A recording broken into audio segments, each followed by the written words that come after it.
Is Eagle Owl, and today we're gonna talk about Andrew Mukuba. He's still unsigned, and why that's becoming a concern. Also, AJ Dillon, it's not a lock on the roster, but he could be on the bubble to start training camp. And lastly, we're gonna go ahead and talk about Nakobe Dean looking healthy. But let's get straight into it. All right, man. Before we get into the main topics, Jalen Hurts. Jalen Hurts was spotted in Greece, I believe, with Michael Jordan. Goats hanging with goats, you know. Jalen Hurts is a part of the Jordan brand, and they probably got some business going on. But you know, Jalen Hurts probably asked some football questions, some champion type questions and stuff like that. But it's good to see Jalen Hurts getting the praise he deserved and hanging out with one of the best of the best. But let's talk about Andrew Mukuba. This topic I was trying to hold off on to see what happens when I get closer to training camp. And we are technically closer to training camp. So Andrew Mukuba is still unsigned, guys. He is still unsigned. And that's becoming a big concern because only two guys from the second round signed a contract. That was the guy that went to the Browns, the linebacker. I believe his name is Carson Swagger. I believe that's his name. And then there was a wide receiver that went to Houston, and he was the first one. So those was the first two picks out of the second round.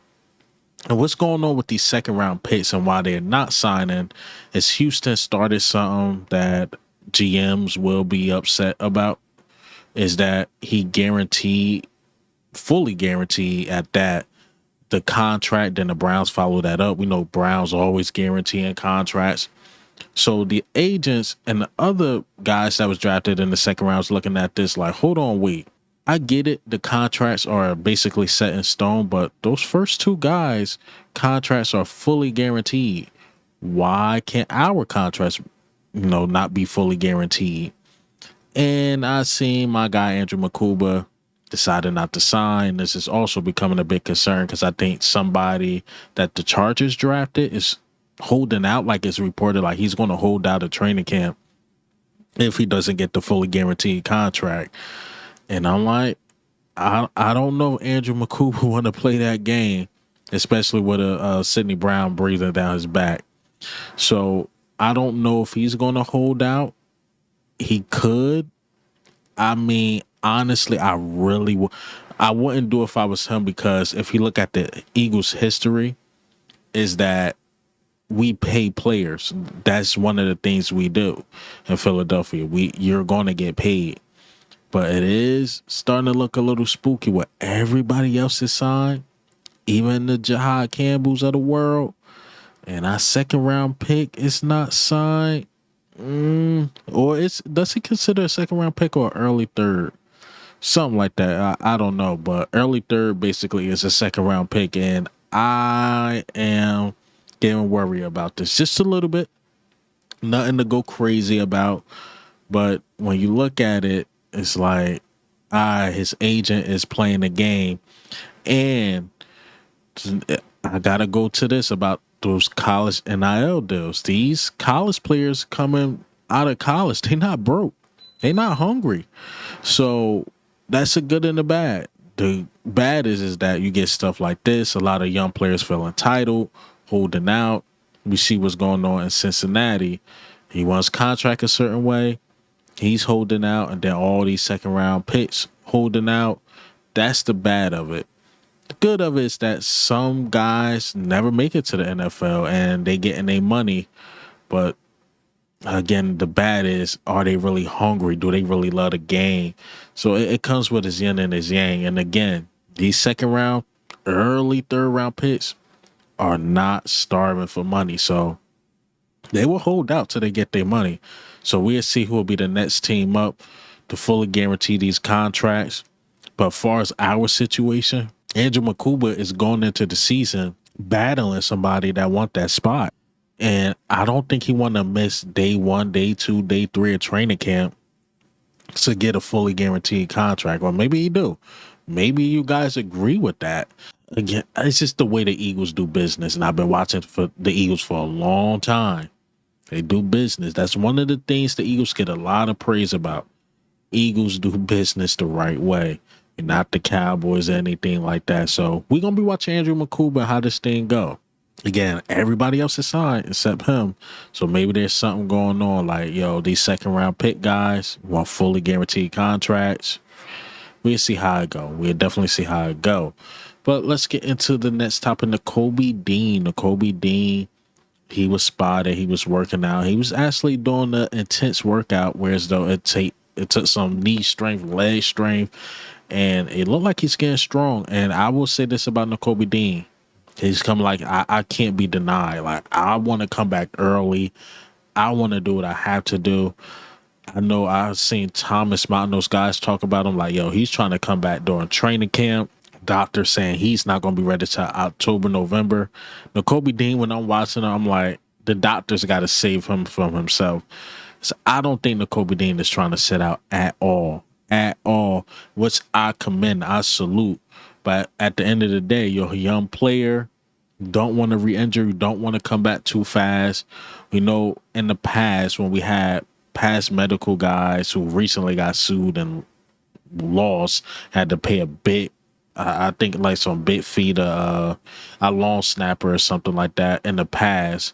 So Eagles been really like careful with the medicals and clearing guys because I think it was like 2015ish.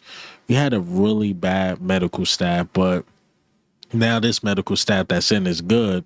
So I believe they will watch Nakobe Dean and he won't come back too early and just let him heal up. You know, you got, far as the team perspective, you have Jahad Campbell who will be back in August. You have Trotter Jr., who you drafted in the 5th round, who I think is good. You got Smile Monday. So don't rush him back. He's a guy you got to save from himself. But what I like from Nakobe Dean personally right now, it's the hard work he's putting in. And he's a guy I want to see win. A lot of people looking at it on the outside like, I don't know, his career in Philadelphia might be over. I'm 50-50 on that. I get why it will be over in Philadelphia. You drafted Jahad Campbell, again, Trotter Jr., Smile Monday, and I'm pretty sure you're going to go into the next draft, maybe get some more depth at linebacker. Nakobe Dean time might be up. And I can't forget about Zach Bond, too. So you pretty much loaded, and it's going to be hard to, like, justify why you're paying Nakobe Dean so much money, but still got a lot of rookie contracts. So Nakobe Dean is just a guy I just want to win in general at this point. And let's get into the last topic. AJ Dillon. I was reading an article that he's on the chopping block. He's a guy that can be like a Rashad Penny-esque, meaning the big name. We've seen what he did in the past, but he can get cut. You know, that'd just be business. And I was reading this from the Liberty Line article, like he's on a chopping block.